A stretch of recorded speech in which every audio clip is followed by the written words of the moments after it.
ওই যে আপনি দেখলেন যার মুখের পাশ দিয়ে লোহার লাঠি, বাঁকা লাঠি ঢুকিয়ে মুখ চিরে ফেলা হচ্ছে, রাজুলুন কাযযাব, ও হলো মিথ্যুক, মিথ্যে কথা বলতো। আজকে দোকানে বসে কটা মিথ্যে কথা বলেছেন? এই ছেলে, তুমি তো খুব ছোটাছুটি করো, মিছিল বের করো, তোমার মাথায় কিছু আছে? তোমাকেও খেতে দিবে? মানুষের বাড়িতে কাজ করে খাও, মানুষের পিছনে পড়িও না। পৃথিবী অনেক বড়। দেখো, মিথ্যে কথা ত্যাগ করো, বাকি আর কোনোদিন মুখ দিয়ে মিথ্যে কথা বলবো না। এ দেখো, আল্লাহ রাসূল বলছেন এইভাবে তার মুখ চিরে ফেলা হবে বিচারের দিন পর্যন্ত। বারবার মুখকে চিরে ফেলা হবে ওর যে মিথ্যে কথা বলে। তারপর ওই যে দেখলেন একটা লোক চিথে শুয়ে আছে, পাশ থেকে পাথর দিয়ে তার মাথাকে ভেঙে ফেলে দেওয়া হচ্ছে। ফারাজুলুন আলেম, মনে হচ্ছে না হুজুর মানুষ। বক্তা হলে আরো কঠিন, হুজুর হলেই কঠিন, বক্তা আরো কঠিন। আব্দুর রাজ্জাক সাহেব, বক্তা কেন কঠিন এটা একটু বলবেন? হ্যাঁ, সেটা আপনার জানা আছে। ওই যে আল্লাহ রাসূলকে একবার জিবরাইল উপরে নিয়ে যাচ্ছিলেন,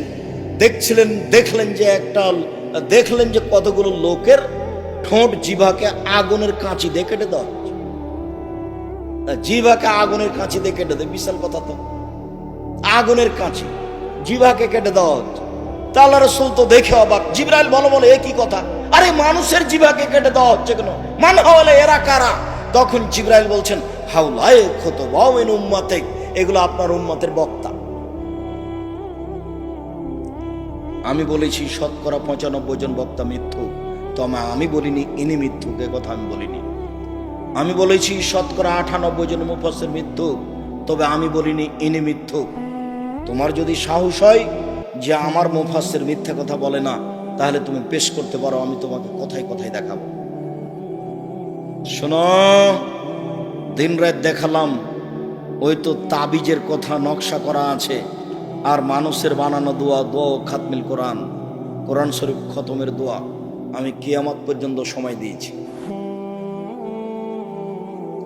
আরো সময় দিয়েছি। বর্তমানে এসে যদি 3 ফুট পর পর দাঁড়ানো প্রমাণ হয়ে যায়, তা আমি আব্দুর রাজ্জাক বিন ইউসুফ আর কোনোদিন বক্তব্য দেব না। আজ থেকে নিয়ে কিয়ামত পর্যন্ত যদি কাবা ঘরে প্রতিদিন 3 ফুট পর পর দাঁড়ায়, তবুও হবে না। মুহাম্মদ সাল্লাল্লাহু আলাইহি সাল্লামকে আবার পৃথিবীতে আসতে হবে, এসে বলতে হবে, পৃথিবীর মানুষ, আমি মুহাম্মদ বলছি তোমরা 3 ফুট পর পর দাঁড়াও। সেদিন হতে পারে, তাছাড়া হবে না। যেহেতু মুহাম্মদ সাল্লাল্লাহু আলাইহি সাল্লাম কিয়ামত পর্যন্ত আর কোনোদিন আসবেন না, এই সিদ্ধান্তের কোনোদিন পরিবর্তন হবে না। মসজিদে মরে যাওয়া ভালো। মাঠে মরার চেয়ে কোথায় মরবো? মসজিদেই মরি। আরে সুলিও হয়নি, ফাঁসিও হয়নি। ইংরেজ সরকার আলেম ওলামাকে ধরে ফাঁসি দিত, আর ছেলে মেয়েকে বাড়ি থেকে বের করে দিয়ে বাড়িতে আগুন লাগিয়ে দিত। এটা হলো ইংরেজদের সিদ্ধান্ত। লোকটাকে কি করেছে? মাওলানা সাহেবকে ধরে কি করেছে? ফাঁসি দিয়ে দিয়েছে। আর স্ত্রী ছেলে মেয়েকে কি করেছে? বাড়ি থেকে বের করে দিয়েছে। তারপর বাড়িটাকে কি করেছে? আগুন দিয়ে জ্বালিয়ে দিয়েছে। তো ওই বেশি মাজলুম না আপনি? আপনার সুলিও হলো না, ফাঁসিও হলো না, আর আপনি বলেন বেশি মানুষ আসবে না, বেশি মানুষ আসবে না 3 ফুট পর পর। আর আপনি একটা মসজিদের সর্দার সভাপতি, দাড়ি ছোট করা চাচা আছে, আর আপনি বলছেন বেটা 3 ফুট পর পর দাগ দাও, 3 ফুট পর পর দাগ দাও, দিয়ে লাল কালি দিয়ে দাগ দিলে দিন 3 ফুট পর পর। ও দাড়ি চাচা, সভাপতি, সেক্রেটারি। আমি আব্দুর রাজ্জাক বিন ইউসুফ আপনাকে সভাপতিও করিনি, সেক্রেটারিও করিনি, করব। আর আপনাকে আমি হিসাব করে আমার জীবনে কোনোদিন কথা বলিনি, বলবো না। পয়সা নিয়ে আমাকে বক্তব্য দিতে হবে এটা না। কালকে আমি সাতক্ষীরা থেকে এসেছি, 1 পয়সা দেয়নি, 1 পয়সা নয়। তো সাতক্ষীরাতে তো গাড়িটা এমনি আসবে না, নাকি এমনি আসবে? এরকম কতদিন আছে, একবারে দিনাজপুর থেকে এসেছি, সে একবারে শেষ প্রান্ত, 1 পয়সা দেয়নি। পরীক্ষা করে দেখছে, দেখি কি হয়। আর এ তো সাপাহার, এটা তো নওগাঁ, এটা তো হিসাবই নাই। আর পিছন থেকে একজন বলছে যে এই মাঠে নাকি কম টাকা দিয়েছে, সেজন্য নাকি আসছেন না। আমি কখন এসেছি এটা আমার মনে নাই। আল্লাহ মাফ করো। শোনো এই ছেলে, শোনো, আমার উপরে কোনো মন্তব্য করো না, নাচে তোমার মন্তব্যটা হয়ে যাবে মন্তব্য হয়ে যায় হিংসা করে। ভুলেও কোনোদিন কারো পাল্লাতে পড়ে অন্তত আমি আব্দুর রাজ্জাক বিন ইউসুফ, আমার উপরে কোনো মন্তব্য করো না। আল্লাহর কসম, আল্লাহর কসম, আমি আমার জীবনে কোনোদিন স্বার্থ নিয়ে একটা পা ফেলেছি তা আমার মনে নেই। কেউ যদি আমার সামনে প্রমাণ করে দিতে পারে যে আব্দুর রাজ্জাক সাহেব একদিন আমার কাছে পথ খরচ পাথেও চেয়েছিল, তাহলে আমি আর কোনোদিন বক্তব্য দেব না। আচ্ছা, টাকা কম দিয়েছিলে সেই জন্য অনেকদিন পরে আসলাম, এটাই হলো, কিন্তু পাথেও চেয়েছিলাম কি? এটা কি তুমি বলতে পারো? যখন আমার হাতে টাকা দিয়েছিলে তখন আমার মুখখানটা একটু কালো কালো কেমন কেমন দেখলে, এরকম মনে হয় কি? তাহলে তাহলে তুমি যা বলেছ সব অপবাদ। তুমি নিজেও গেছো খামাখা আর হিংসা করে আর একজনের পাল্লায় পড়ে কি করেছো? তো কত মানুষ আমার কাছে যেখানে সেখানে ক্ষমা চাই, মোবাইলে ক্ষমা চাই, সাক্ষাৎ হলে ক্ষমা চাই। আচ্ছা ঠিক আছে, আপনি বললেন যথেষ্ট, আল্লাহ আপনাকে মাফ করুন। সম্মানিত দ্বীনি ভাই বোন, ওই যে আপনি দেখলেন রাসূল সাল্লাল্লাহু আলাইহি সাল্লামকে বলছেন জিবরাইল, ওই যে আপনি দেখলেন মাথা ভেঙে ফেলা হচ্ছে, ও হচ্ছে মওলানা মানুষ, জানা অনুপাত আমল করেনি, যার কারণে শাস্তি হচ্ছে। অনেক কথা আলেমের ব্যাপারে আছে, তা আমি এখানে বলছি না, তবে উপদেশ বইয়ে পড়তে হবে, উপদেশ বই রাখা জরুরি।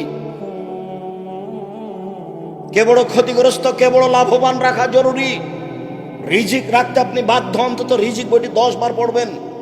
আব্দুল্লাহ লিখা মিন্নাতুল বারি নিজের ছেলের লিখা মনে করবেন, বুখারীর ব্যতিক্রম ব্যাখ্যা মিন্নাতুল বারি মনে করবেন আমার নিজের ছেলে রেখেছে, আমি একটু লিখেছে, একটু বইটা পড়ে দেখি, আমার আদরের ছেলে লিখেছে বইটা একটু পড়ে দেখি। এইভাবে আপনি একটু ভালোবাসা দেখিয়ে পড়বেন, অনেক উপকার হবে আশা রাখি ইনশাআল্লাহ।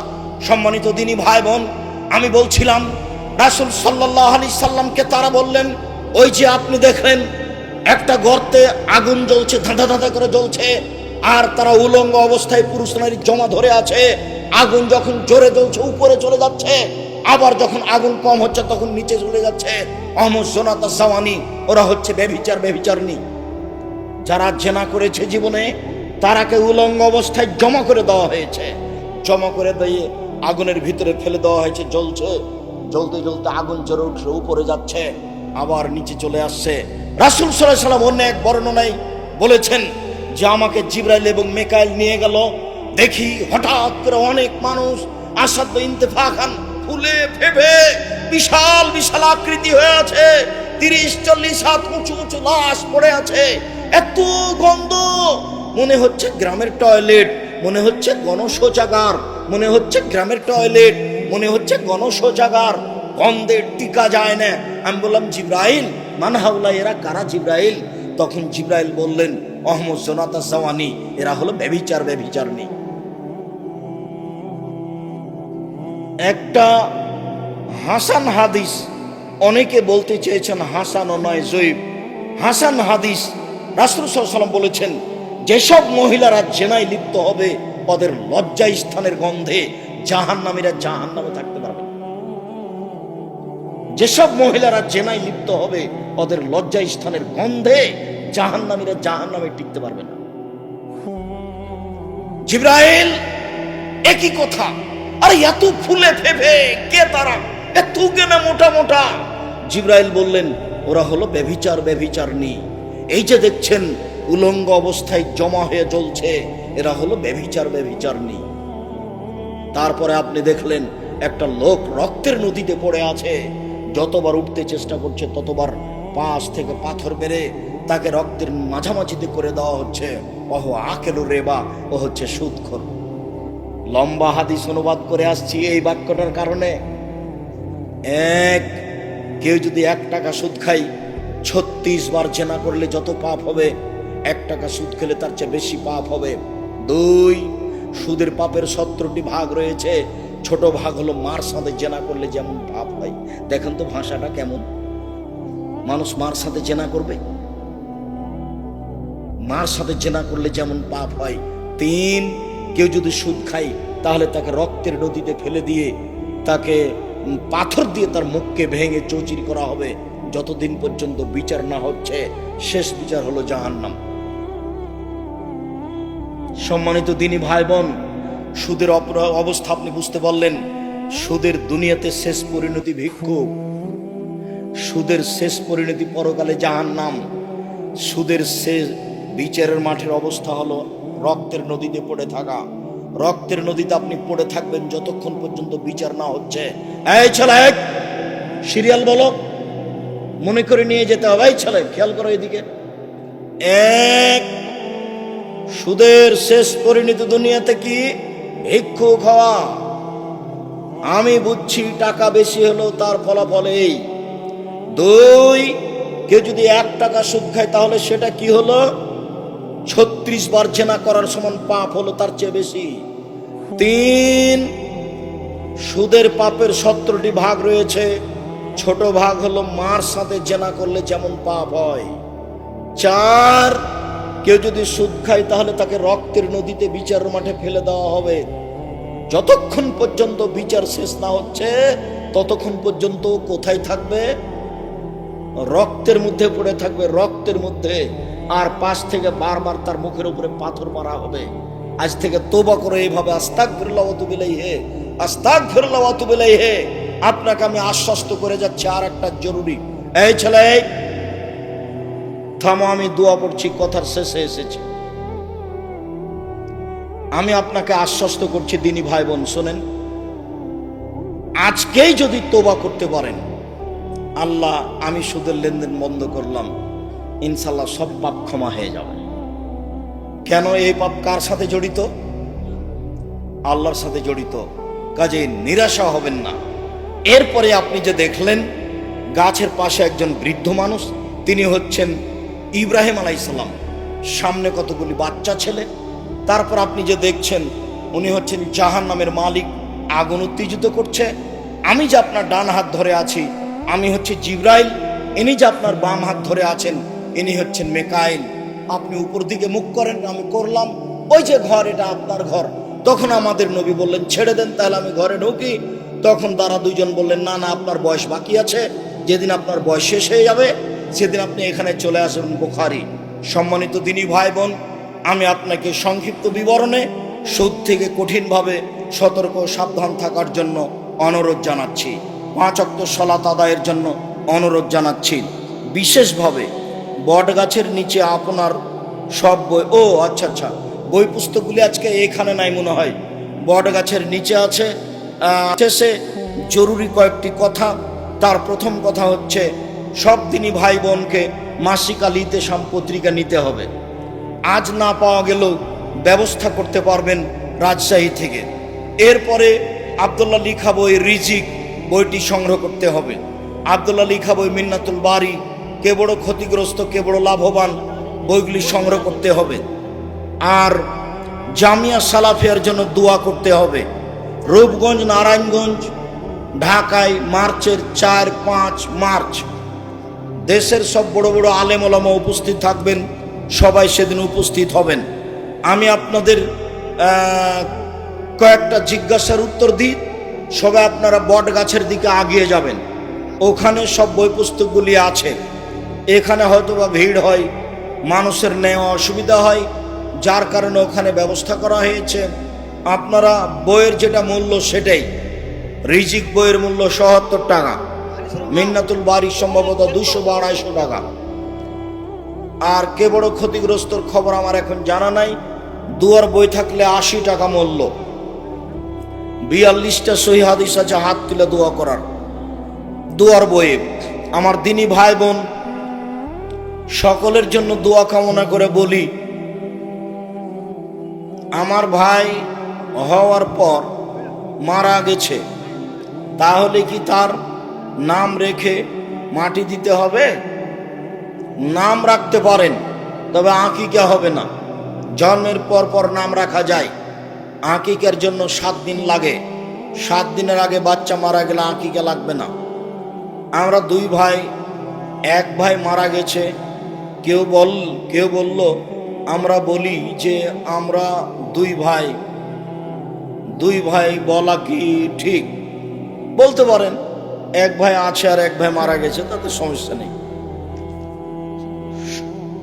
ও আর আছে, আমি শেষ মনে হয়।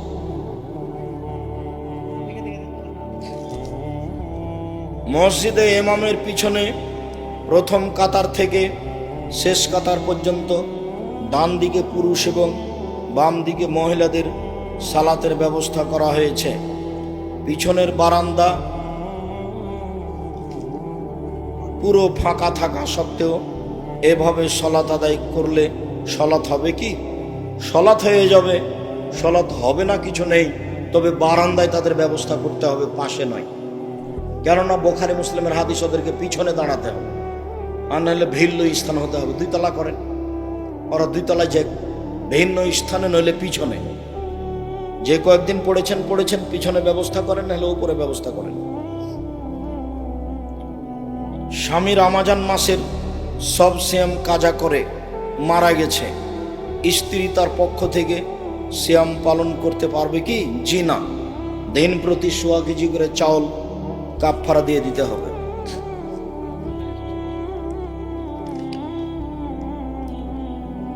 কোরআন শরীফের জের জবর বেদাত এর মধ্যে পড়ে, বেদায়েতের মধ্যে পড়ে কিনা? জি না, জের জাবার বেদাতের মধ্যে পড়ে না। জের জাবার অলা পড়লে 12 নেকি হবে, আর জের ছাড়া পড়লে 10 নেকি হবে, এরকম হিসাব থাকলে বিদাত হতো। জের যাবার প্রয়োজনে দেওয়া হয়েছে, যাদের প্রয়োজন নেই তাদের লাগবে না। আরবিরা জের যাবার ছাড়াই পড়তে পারে। নামাজে হাত কবজির উপর না কনয়ের উপর? কবজির উপর, কনয়ের উপর দুটাই সহিহ হাদিস। এটা হলো বাহু, এটা হলো কবজি। তবে কবজির উপরে থাকবে তো না এখানে, আর বাহুর উপরে থাকবে তো না একটু নিচে সামান্য। আমার বিয়ে হওয়া 7 বছর হলো, আমার 2টি মেয়ে হয়েছে। আমার স্বামী জুয়া খেলে, আমি জান্নাত যেতে চাই, আমি কি তার সাথে সংসার করে জান্নাতে যেতে পারবো? আপনি বলতে থাকেন, দেখা যাক কি হয়। জুয়া মহাপাপ, ইনশাল্লাহ ফিরে আসতে পারে। আপনি ধৈর্যের পরিচয় দেন, নইলে এক সময় সংসার ত্যাগ করবেন। প্যান্টের নিচে জড়ানো হবে না, টাকনোর ওখানে কোমরে জড়াতে হবে, নিচে জড়ানো নিষেধ। কোনো ব্যক্তি যদি শিরক বেদাতের বিরুদ্ধে কথা বলে, কিন্তু দেখা যায় গোপনে তাদেরকে সাহায্য করে, এরা কেমন লোক? এরা মুনাফিক লোক। হুজুর, জায়নামাজে কাবা শরীফের ছবি থাকলে নামাজ হবে কি? কাবা শরীফের ছবির কারণে জায়নামাজের নামাজ হবে না, এ কথা ঠিক নয়। হবে, কিন্তু প্রত্যেক যে জায়নামাজে কাবা ঘরের ছবি বা নকশা আছে, এসব জায়নামাজ ত্যাগ করতে হবে। নকশাতে একাগ্রতা নষ্ট হয়, এই জন্য চলবে না। কাবা ঘর আছে এই জন্য চলবে না, এই কথা ঠিক নয়। অতএব মসজিদে ঢুকলে লেখা আছে মোবাইল ফোন বন্ধ করুন, আল্লাহু আকবার, তারপর এমনিতে হয়ে গেল মুখে মোবাইল ফোন বন্ধ করুন, আল্লাহ মোহাম্মদ, এগুলো সব হারাম। আল্লাহ মোহাম্মদ একেবারেই চলবে না, একেবারেই হারাম। আর মোবাইল ফোন বন্ধ করুন লিখলে দেওয়ালের পিছনে লিখতে হবে। ঘড়ি থাকলে দেওয়ালের পিছন দিকে থাকবে, চোখের সামনে নয়। পুরুষ ও নারীদের সালাত ভিন্ন? জি না, একই। এতটুক যে মহিলা ইমাম লাইনে দাঁড়াবে, মহিলা ইমামের ভুল হলে হাতের উপরে মেরে সতর্ক করবে। স্বামী স্ত্রী একসাথে কিভাবে সালাত আদায় করবে?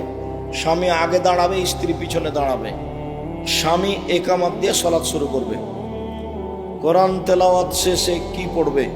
সুবহানাকা ওয়া বিহামদিকা আশহাদু আল্লা ইলাহা ইল্লা আনতা আস্তাগফিরুকা ওয়া আতুবু ইলাইক, এই দোয়া পড়বে। সহবাসের পর কি কিছু পান করা হালাল? সহবাসের পর সব কিছু খেতে পারে, সব কিছু করতে পারে, তবে ওযু করে বা তায়াম্মুম করে করবে, এটাই ভালো হবে। গোসল না করে খেতে পারে, রান্না করতে পারে, করা যাবে না বললে শিরক হবে। স্বামী মারা গেলে কি নাকফুল খুলে দিতে হবে? দেওয়া যাবে না। স্বামী মরলে নাকফুল খুলতে হবে, এটাই হিন্দুদের নীতি। স্বামী মারা গেলে গয়না খুলতে হবে, এটাই হিন্দুদের নীতি। খুলতে হবে না। 4 মাস 10 দিন এই মহিলার নতুন কোনো সাজগোজ করতে পাবে না, নতুন কোনো পোশাক পরতে পাবে না। নাকফুল খোলা এগুলো হিন্দুদের নীতি। কোন কাজ করলে বা হাঁটুর উপরে লুঙ্গি তোলা যাবে কি? প্রয়োজনে যাবে, প্রয়োজনে মাল কাঁচা মেরে কাজ করবেন। জেনিথ ইসলামী লাইফ ইন্স্যুরেন্স লিমিটেড কোম্পানি কি সুদমুক্ত? জি না, সুদমুক্ত নয়। স্বপ্নদোষ হলে গোসল না করে কি সালাত আদায় করা যাবে? গোসল করেই সালাত আদায় করতে হবে। অসুখ বিসুখ মনে করলে তায়াম্মুম করে সালাত আদায় করতে হবে। ইসলামী ব্যাংকে স্টুডেন্ট অ্যাকাউন্ট খোলা যাবে কি? না খোলাই ভালো, নিরুপায় হয়ে টাকা রাখবা, তাছাড়া নয়। একটি 20 বছরের ছেলে 70 বছরের ব্যক্তি দুজন একসাথে মোটর সাইকেলে অ্যাক্সিডেন্ট করে মারা গেছে। 20 বছরের ছেলেটি মা বাবাকে বুঝানো যাচ্ছে না যে 70 বছরের ব্যক্তির সাথে না পাঠালে মরণ হতো না। আপনার কাছে বুঝতে চাই নাকি? এই কথা বলা ভুল হচ্ছে। এরই মানে ভাগ্যকে অস্বীকার করা। 20 বছরের ছেলে 70 বছরের সাথে লোকের সাথে গিয়ে মারা যাবে, এটা তার তাকদির। অতএব আপনি যা বলছেন বাপ মা হিসাবে সব ভুল বলছেন। জামাতে শুধু রুকু পেলে রাকাত হবে কি? হবে। তো রুকুতে সূরা ফাতিহা হয়নি, যে সূরা ফাতিহা পড়ার জায়গা নয়। এই জন্য সূরা ফাতিহা পড়ার জায়গাতে কেউ যদি সূরা ফাতিহা না পড়ে তাহলে সালাত হবে না, এই কথাই ঠিক। তো রুকু রাকাত হবে কেন? নবী বলেছেন এই জন্য।